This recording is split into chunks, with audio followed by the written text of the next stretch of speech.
स्वागत है आपका नेक्स्ट आईएएस की इस खास पेशकश न्यूज़ एंड व्यूज़ में। न्यूज़ एंड व्यूज़ के आज के एपिसोड में बात होगी आधार इनेबल्ड पेमेंट सिस्टम यानी एईपीएस की। बैंकों से पैसा निकालने के मामले में एक नया फ्रॉड सामने आया है जो आधार से जुड़ा है। देखने में आया है कि स्कैमर्स यानी जालसाज अब लीक्ड बायोमेट्रिक डिटेल्स से लोगों के बैंक अकाउंट से सीधे पैसा निकाल ले रहे हैं। ऐसा करते समय उन्हें ओटीपी की भी ज़रूरत नहीं पड़ती।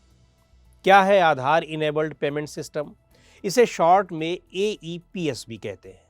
ये बैंकों के निर्देशन में चलने वाला एक मॉडल है जिसमें पॉइंट ऑफ सेल और माइक्रो एटीएम्स पर बिजनेस कॉरेस्पॉन्डेंट के जरिए ऑनलाइन फाइनेंशियल ट्रांजैक्शंस किए जा सकते हैं।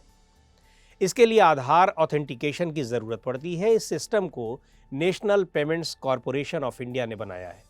इसके लिए बैंक नेम, आधार नंबर और एनरोलमेंट के समय लिए गए फिंगरप्रिंट्स की ज़रूरत होती है। एईपीएस के जरिए cash deposit, cash withdrawal, balance inquiry, mini statement, Aadhaar to Aadhaar fund transfer, ये सारी चीज़ें जो बैंकिंग सर्विसेज होती हैं वो सब मिलती हैं। फाइनेंशियल ट्रांजैक्शन के इस मॉडल में ओटीपीज, बैंक अकाउंट डिटेल्स या दूसरी फाइनेंशियल डिटेल्स की ज़रूरत नहीं पड़ती है। इसे ऐसे समझिए कि यदि किसी व्यक्ति का बैंक अकाउंट आधार से लिंक है तो वो बड़ी आसानी से इन फैसिलिटीज़ का फ़ायदा उठा सकता है और आधार से जुड़े अकाउंट से ट्रांजैक्शन किया जा सकता है। ट्रांजैक्शन अमाउंट उसी अकाउंट से डिडक्ट किया जाएगा जो आधार से लिंक्ड होगा। अब यही एक टर्म आता है बीएफडी यानी बेस्ट फिंगर डिटेक्शन। इसका मतलब किसी व्यक्ति की उस फिंगर से है जिसकी मैचिंग की प्रोबेबिलिटी हाईएस्ट हो।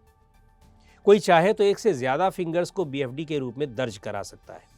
इसके लिए ऑपरेटर्स सभी 10 फिंगर्स के निशान लेते हैं और उसमें से जो सबसे अच्छी होती है उसे बेस्ट फिंगर मानते हैं। एक बार जब सभी फिंगर्स के निशान आ जाते हैं तो फिर उनका मैचिंग UIDAI CIDR के बायोमेट्रिक डेटा से की जाती है और फिर इसके बाद डिक्रीजिंग ऑर्डर में बेस्ट फिंगर की रैंकिंग दी जाती है।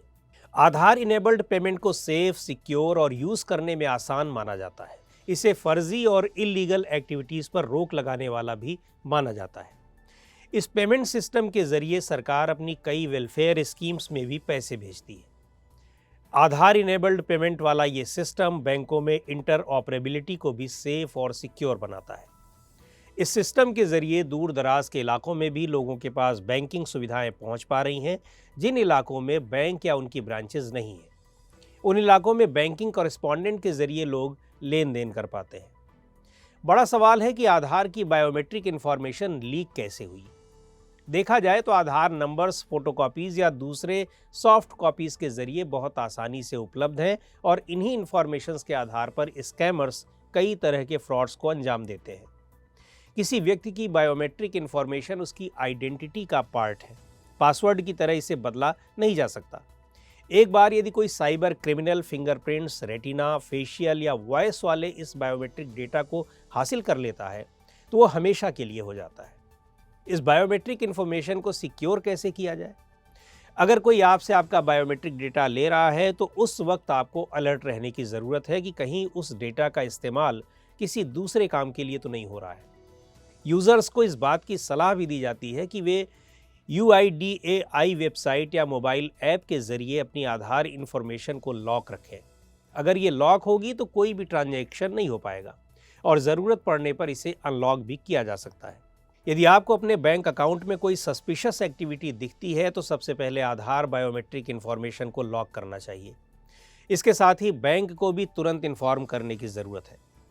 आरबीआई की गाइडलाइंस के मुताबिक यदि बैंक का कोई कस्टमर 3 वर्किंग डेज के भीतर ऐसे फर्जी ट्रांजैक्शन के बारे में बैंक को इन्फॉर्म कर देता है तो उसे जो भी नुकसान हुआ है उस नुकसान की भरपाई बैंक करेगा।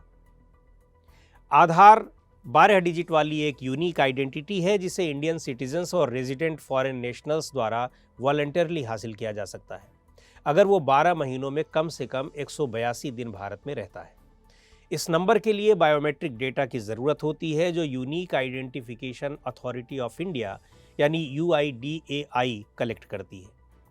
UIDAI एक स्टैट्यूटरी अथॉरिटी है जो भारत सरकार की ministry of electronics and information technology के तहत आती है।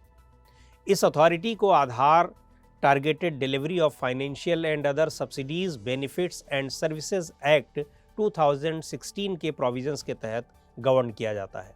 आधार को मनरेगा, पेंशन और एलपीजी जैसी कई पब्लिक सब्सिडी और अनएम्प्लॉयमेंट बेनिफिट्स स्कीम्स से जोड़ा गया है। हालांकि कुछ सिविल लिबर्टी ग्रुप्स ने प्राइवेसी को लेकर इस प्रोजेक्ट पर तमाम कंसर्न जताए थे और इसका मामला सुप्रीम कोर्ट तक पहुंच चुका है। 2018 में सुप्रीम कोर्ट ने आधार सिस्टम की वैलिडिटी तो स्वीकार की, लेकिन इसके साथ ही ये भी फैसला दिया कि इसे बैंक अकाउंट्स, मोबाइल नंबर या स्कूल एडमिशन के लिए मैंडेटरी नहीं किया जा सकता।